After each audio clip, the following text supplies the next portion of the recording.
Hi folks, welcome to the Prepared Homestead. This is Travis. Thank you all for stopping by to watch. This video will probably be a little bit different because of the subject matter.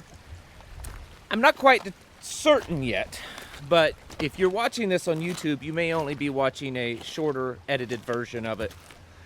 If that's the case, it all depends on how this video works out because it's not scripted. I'm just going to be talking.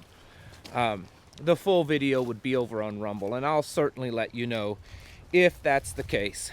But I just wanted to talk to you about some things that I know it's on some of your minds. Maybe not everyone, and that's okay. Whew, get through all that. And that is all of this talk about pole shifting,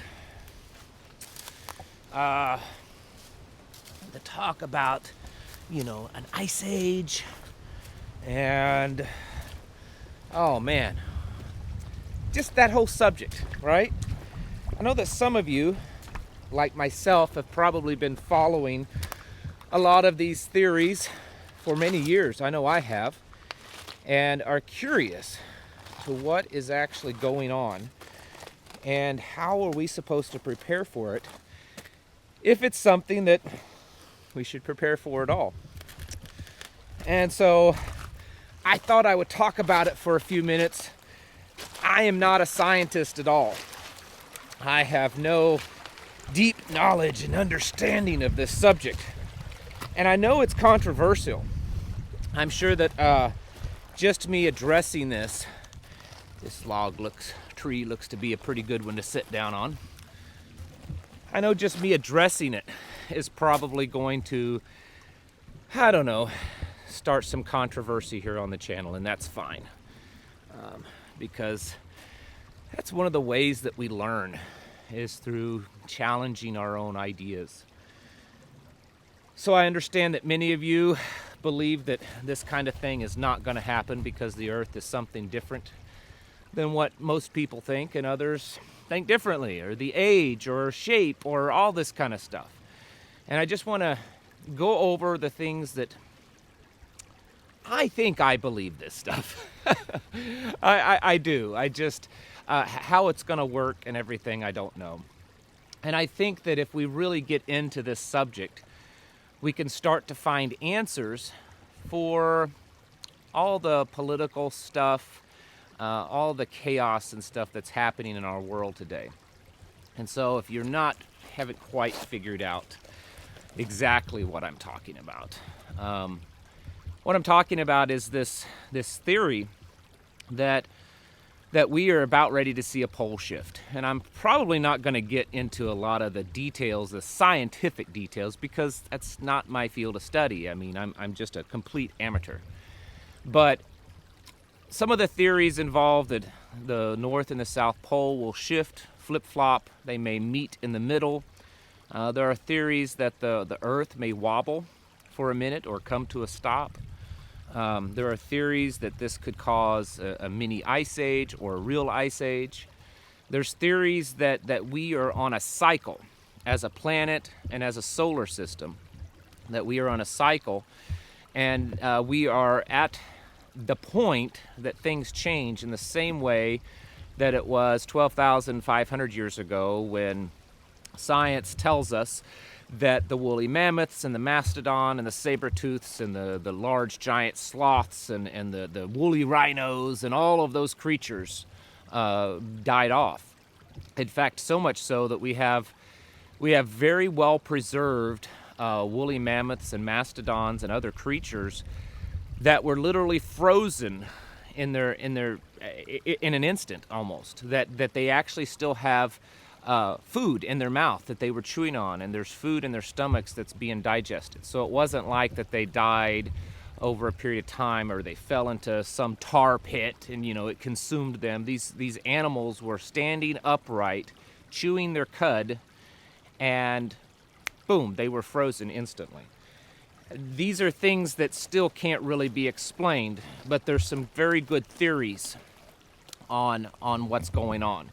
And most of these are not mainstream. I'm sure that many of you have watched channels like Suspicious Observers And I'm not saying that that guy is 100% right. I think he's right on a lot of things. I just don't know enough. There's some of it that I'm a little suspicious of, no pun intended. But I think he's probably on a fairly correct track. And I just wanted to address this because we try to focus on preparedness on this channel. And so, is this something that we should be preparing for? Is this something that we should take the time to address? Is it something that you can even prepare for? And that's part of the question, because I get a lot of people that talk about this and they'll say, well, if this is actually going to happen, the way these YouTube channels and, scientists more on the, you got to say it, they're more on the fringe, at least in the fringe in the sense that they're not being accepted by a lot of mainstream science. If this is actually going to happen in the way that they say it, is it something that we can even prepare for? And based on what I have seen, the answer is yes. A lot of people believe, and I'm just throwing a lot of different things out there. I'm not saying I 100% believe all this or that you should believe all this. I'm just saying that this is stuff being talked about, and I wanted to open the door, the conversation in this video, and maybe we can continue having these conversations from time to time. A lot of people believe that this 12,500 year cycle, that if you go back 12,500 years ago, that's the time of the Great Flood, the story of Noah. Now, I understand that if you do the timeline in the Bible, that it's much closer, much more recent than 12,500 years. I don't want to get into that because, I don't know. I'm not an expert. But for the sake of the argument, let's just say that's the case. Is it survivable? Most people aren't even predicting a flood to that extent. Most people are saying that we could have like what's considered or called a micronova, a burst from our sun, pelting the planet with a lot of radiation, and then possibly pulling down these vortexes from outer space that would bring that frigid cold air in little bursts down onto the planet. Again, I'm just throwing out there a mixed, convoluted bunch of theories. Is it something that we can prepare for? Is it something that we can survive? I believe so, yes. I believe that it is survivable if this is all going to happen. I believe that we can plan for it. And if it's planned correctly, it is survivable. I do agree with some of the theories that being underground is probably one of the better things. And I know that there are some theories that say you're going to have to be underground for long periods of time. I tend to believe, at least with the things that I have read and looked at, and I've actually spoken with a few scientists, that the length of time underground probably isn't going to need to be that long. Maybe a couple of weeks or so, 2 or 3 weeks, to avoid the worst of it. So I think that it's survivable in that sense. I do think that there's a very strange coincidence that all of this stuff is being discovered and has actually been talked about for over a century now. There's evidence going back that these theories aren't recent, that these theories go back quite a while. And I find it interesting that if you look throughout history over the last 50, 60 to 100 years, the people that bring some of these theories out to the forefront, and then shortly after we start seeing these global organizations like the United Nations start talking about long-term development plans. And then where we receive the Agenda 21 plan, the Agenda 2030 plan, and then of course now the Great Reset World Economic Forum plan. And these plans, while they may have been written in the last 20 or 30 years, or even the last few years, they certainly have their history going back probably to at least the 1960s, where some of this talk was first started on these, globalist cabal, level talks. So what's interesting to me is that the dates of these reset type plans all fall in the same dates or very similar dates of what a lot of scientific background type people believe that this pole reversal micronova type event could happen.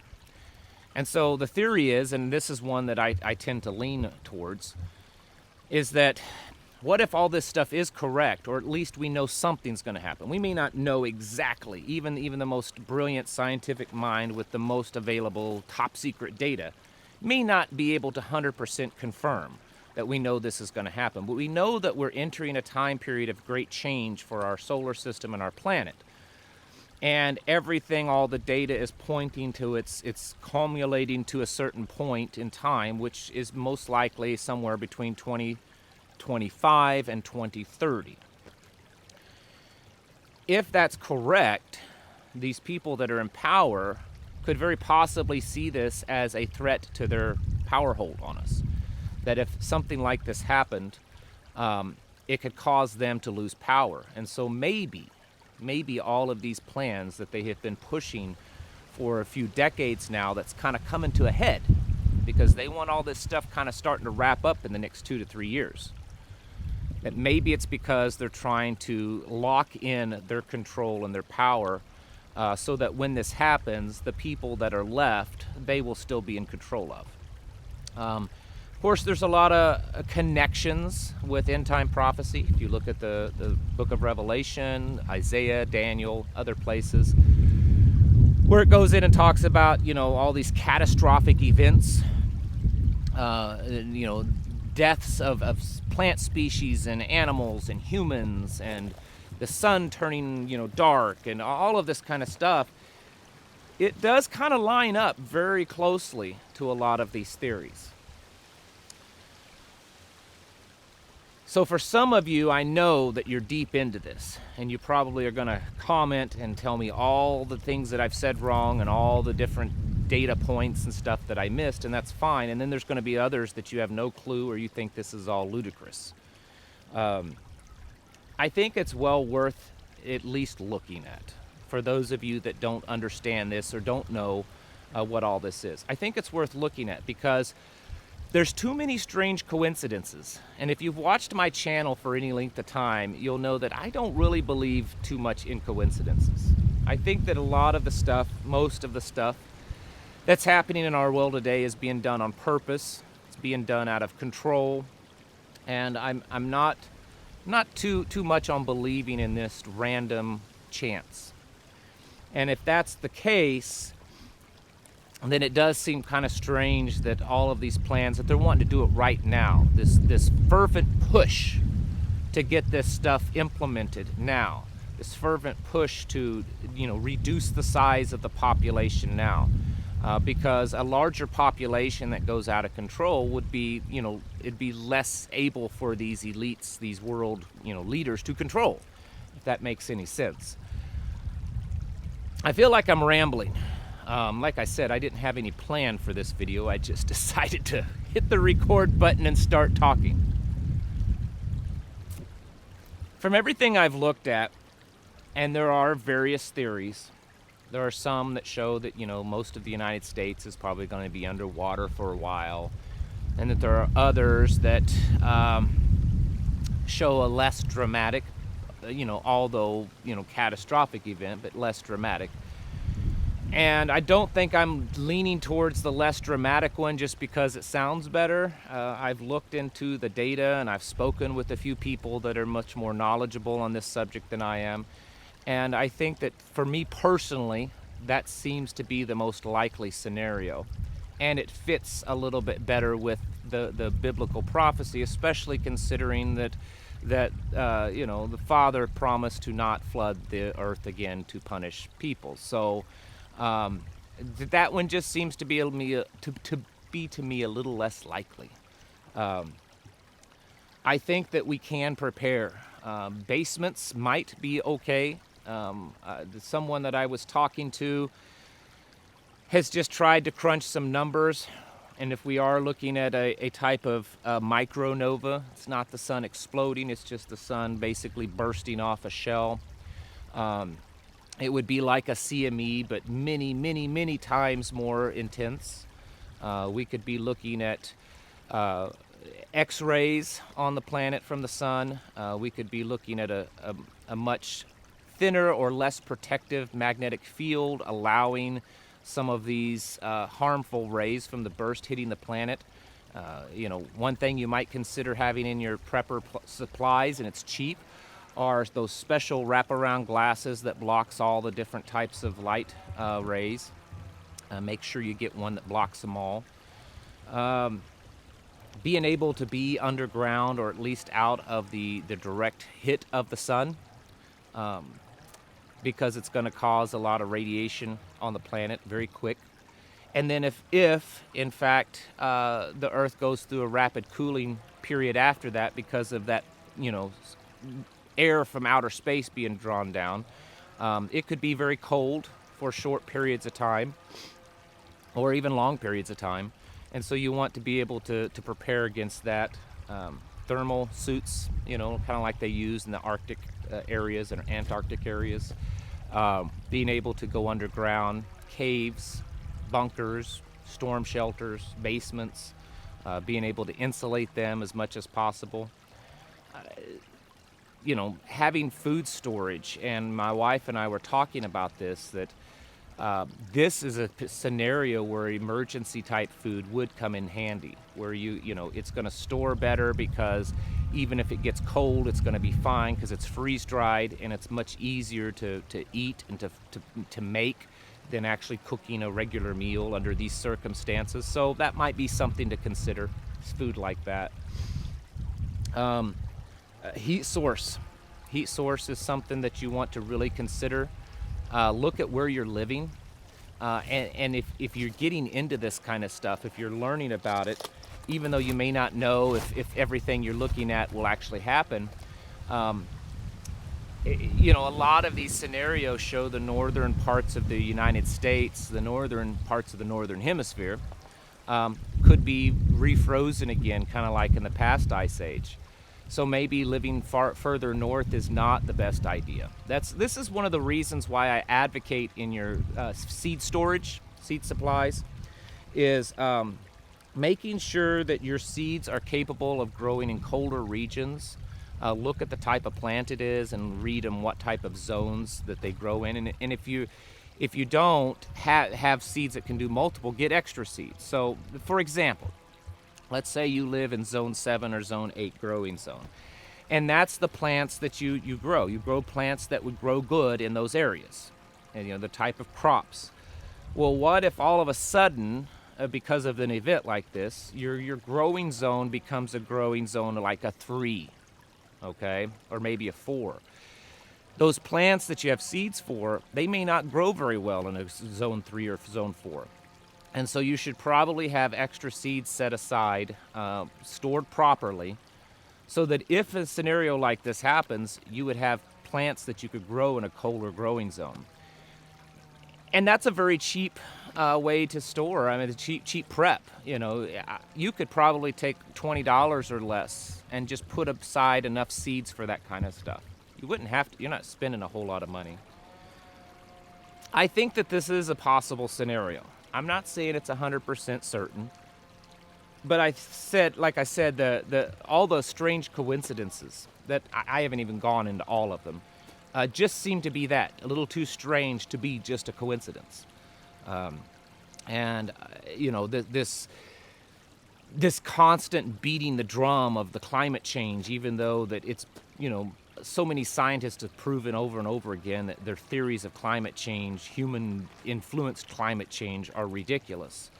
Why are they keep pushing that? Why are they wanting to do climate lockdowns and all this kind of stuff? And blame us for what we're doing to the environment? Maybe so that when whatever happens, whatever pole shift and micronova or anything like that, they can say, well, it's all because of you and your, poor climate, dirty living and stuff. This is why we need to have more control over you. I mean, we do know that the poles are shifting. The poles have shifted quite a distance just in the last couple of decades over previous decades. A significant difference, in fact. In fact, right now, the North Pole is getting pretty close to Siberia, Russia area. The same way with the magnetic field. It looks like the magnetic field, and a lot of this stuff, only NASA or government agencies control, so it's hard to get clear data. But the data that we can find, at least what I have seen, indicates that our magnetic field has weakened in the neighborhood of about 15% over the last century, century and a half. And while that may not sound like a lot, that's pretty significant. I mean, has any of you noticed that the sun seems to be a different color? It's not that kind of orange, it's getting more of a bright yellow white. I don't know if it's just me. I mean, I've talked to several people and they've said the same thing. Have you noticed when you go outside when the sun's out, it doesn't even have to be hot. I'm not talking like August weather in, Florida. I'm talking about just normal day, spring, even winter. Just the other day it was kind of cool, but the sun was out. And when that sun hit my skin, it felt tingly, like when you've been out too long and you're starting to get a sunburn. You know that when you've been out in the garden too long and you can kind of, you don't even need to see if you're turning pink. You can tell because it's kind of tingly, right? Well, you get that very quickly. At least I've noticed, and several others have commented to me, that you get that very quickly out in the sun now. And under direct sunlight, you can feel that tingle on your skin. I've been told by a scientist, actually, that this is because of the weakening magnetic field that we're going through, that magnetic field is kind of being pulled away a little bit, and it's allowing more of those rays in on us, so we're feeling that a little bit more. There's definitely an increase in solar activity. Just this past week, a lot of solar flares. We've seen increased in whatever the term is, earthquakes. It slipped my mind. Oh my goodness, earthquakes. We've seen an increase in earthquakes and around the planet. We've just seen a lot of stuff kind of increasing, which is all biblical. So whether or not these theories of pole shifting or Earth wobbling or micronova or ice age, whether or not these theories are all accurate and correct, I suspect the truth is probably somewhere in the middle, especially considering most of you, I would say, and for certain me, do believe in the end time prophecies in the Bible. And so when you take those and you take these theories and all the similarities, the truth is probably somewhere in there. And so I think it behooves us to actually prepare for this. I know it may seem daunting. You're like, man, I thought I was preparing for a stock market crash or for an EMP or, another pandemic. And now you're telling me I have to prepare for a micronova and the earth flooding or the, ice age or, all this kind of stuff. I don't know.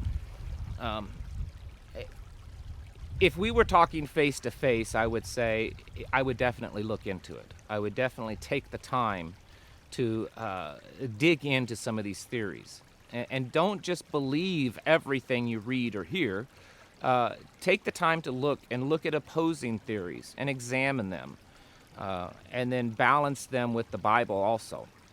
Because there are a lot. I mean, there's one out there that they have their own theories, and it's all because they believe aliens have been telling them. I stumbled upon that one once when I was doing some digging, that some alien is coming to them telepathically and telling them that the earth is going to go through all this stuff. I don't know. There's a lot out there. But it's the same way with anything. There's always the crazies and the kooks. I mean, it's the same way with, the Bible and believers and Christianity and Torah observant and all that kind of stuff. There's always the kooks and crazies you have to sift through to get to the truth. I wouldn't let that stop you alone. I would, though, again, encourage you to take a look at this and to examine it, and then to look at what's going on today in the world and ask yourself, does the stuff that's happening make a little bit more sense now? Does it sound like it fits a little bit, that maybe we're going through all this, maybe they're doing all of these things because they're trying to prepare themselves and the world for this? Maybe it's to retain their power, I don't know, or to reduce our numbers so that we don't turn on them. Who knows what the truth actually is, but I don't think it hurts to take a little time to read up on it and to figure out what you can do in your life to prepare for this. Because if even the more minimal theories actually happen, even a portion of it happens, it could be very catastrophic. And we should take the time to get our houses in order in this way. Folks, It's just another one of those things to keep on your radar and to prepare for. Let me know what you think about this. I know it was all over the board, but if this is a subject that interests you, I would be interested in doing more videos on this and very possibly finding some people that are more knowledgeable than I and seeing if I could bring them in on the channel. Folks, it's time to get your houses in order, to prepare yourselves mentally, physically, and spiritually. Thank you for watching. I'll catch you in the next video. Hey folks, I know that money's not as easy as it used to be. Your money's not going as far as it used to go, that's for sure. And food costs are just ever increasing. But if you're still looking for a good deal on emergency freeze-dried food, you might check out the link that's going to be in the description below to My Patriot Supply. They are a company I've teamed up with, and they offer some really good products for what you're getting. You know, sure, you can save money by just buying canned food, but it's not going to have the shelf life as this. And that's really the big deal. This is a food that all you have to do is add hot water to it, and it stores very easily for a very, very long period of time.